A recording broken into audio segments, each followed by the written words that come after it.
كل شوية نسمع ان العلماء اكتشفوا ان في حياة في كوكب تاني، ان مش عارف ايه، وكله بيطلع في الاخر في شنك. طب احنا عاوزين نفهم ازاي الطريقة اللي العلماء دي بتحاول تعرف اذا كان في حياة اساسا على كوكب تاني ولا لا.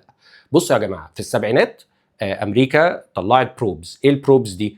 عبارة عن زي طيارات. الطيارات دي بتطلع بره الغلاف الجوي وتمشي وتقعد تبعت سيجنالز من ساعتها. طلع لغايه دلوقتي 5 بروبز. اوكي، حاططهم لكم في المصادر عشان تعرفوا برضو. لو انت متابع لمحمود صلاح امشي دلوقتي، لان انا هتكلم في علم بس.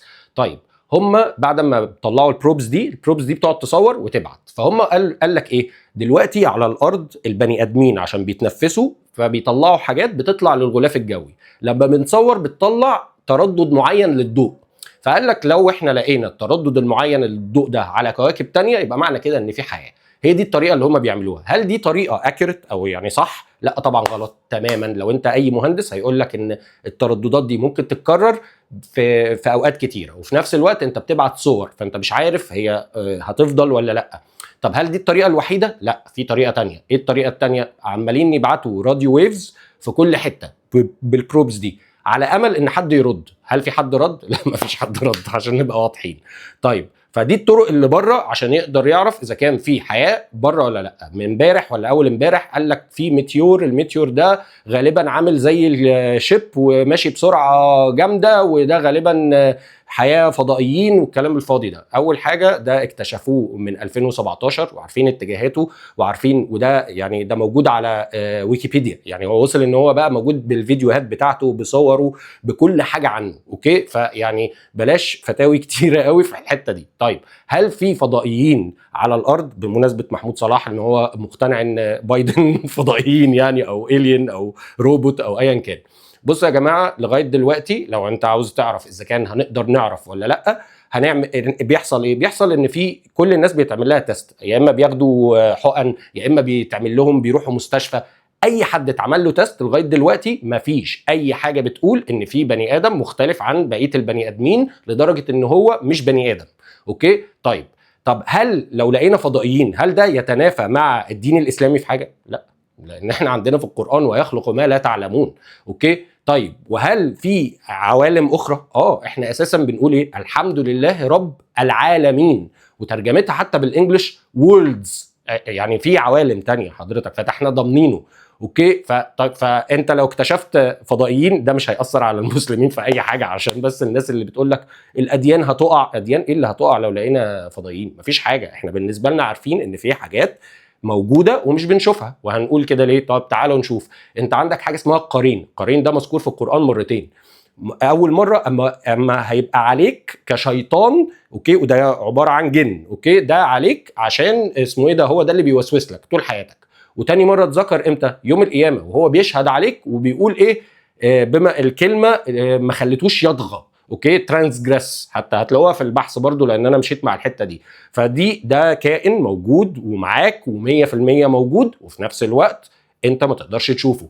فربنا لو عاوزك تشوف حاجه في الفضاء او كائن تاني هيوصلك ليه، ما تقلقش. لكن وهو بيقول لك ان في كائنات على الارض وتقدر تتواصل معاها. ايه ده؟ ازاي اقدر اتواصل معاها؟ مكتوب في القرآن ان في طريقه بس حرام، اللي هي ايه؟ الملكين اللي نزل، الملكين هاروت وماروت كانوا بيعلموا الناس السحر في بابل، وكانوا بيقولوا لهم ان دي فتنه وان ده كفر. وده عملوا الناس عملت ايه بيه؟ كانوا بيفرقوا الراجل عن مراته، وده ما زادهمش غير تعب زياده. فربنا بيقول لك ان هي possible ان انت تقدر تتعامل مع الكائنات اللي انت كمان مش شايفها. فاللي انا عاوز اقوله لك ان في كائنات انت مش شايفها، في عوالم تانية انت ما تعرفش عنها حاجه، ده اكيد، ده بنسبه كبيره جدا. بس في نفس الوقت ان انت لو اكتشفت حاجه ما فيهاش حاجه، يعني ده مش هيضر الاسلام والمسلمين في اي حاجه. وما تصدقش اي واحد يقول لك انا اكتشفت، لان اكتشفت دي يعني لقاه. لا، هو بيتكهن. حتى لو عالم قال لك انا اكتشفت، هو الطريقه نفسها اساسا اللي انتوا بتستخدموها لسه لا ترقى لمرحله ان هي يتقال عليها اثبات. هي ممكن تبقى اشتباه، يعني عارف ليه؟ لانها بتحصل كتير على كواكب كتير. كل يومين يقول لك لقينا الويف لينث ده، وبعد كده يقول لك لا ما هو التصوير اما اتغير الويف لينث ده او التردد ده خلاص ما بقاش موجود. احنا عندنا باين عشان بيطلع حاجه اسمها ميثان، غاز الميثان اما بيطلع مع الاتموسفير بتاعنا بيعمل الحته دي، بيطلع من البني ادمين، فده بيثبت ان الارض عليها حياه. في طريقه تانية على المارس اوكي بيحفروا في حاجات متلجه على امل ان المفروض يبقى فيه بحور تحتيها، بس لغايه دلوقتي مفيش حاجه بتقول. كل المعلومات دي هتلاقيها في البحث بالجن، ناقص حاجه واحده بس اللي هي ايه؟ كائنات على الارض بس احنا مش شايفينهم، اللي هو محمود صلاح كان بيقول ورا مش عارف ايه ولا ايا كان. احنا عندنا دول مذكورين في القران اللي هم ايه؟ ياجوج وماجوج. في ناس هتقعد تقول لك ان دول مرضين، دول مش عارف ايه. يا باشا مكتوب عندنا من الاخر ان هو ايه؟ ان ياجوج وماجوج مفسدون في الارض.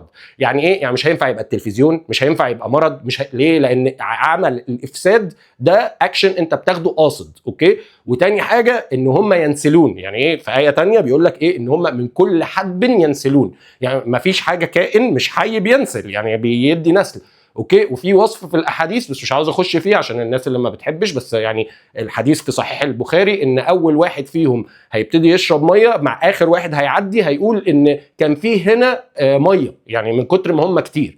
فدول كائنات موجوده معانا على الارض لسه ما قابلناهمش ولا نعرف عنهم اي حاجه. ده اللي انا بحاول اقوله لكم. في حاجات ممكن الناس بتبتدي تخترعها من غير دليل، بس دايما دور على الدليل، دور على الحاجه اللي انت واثق فيها. احنا الحمد لله مسلمين فاحنا واثقين في القرآن بتاعنا.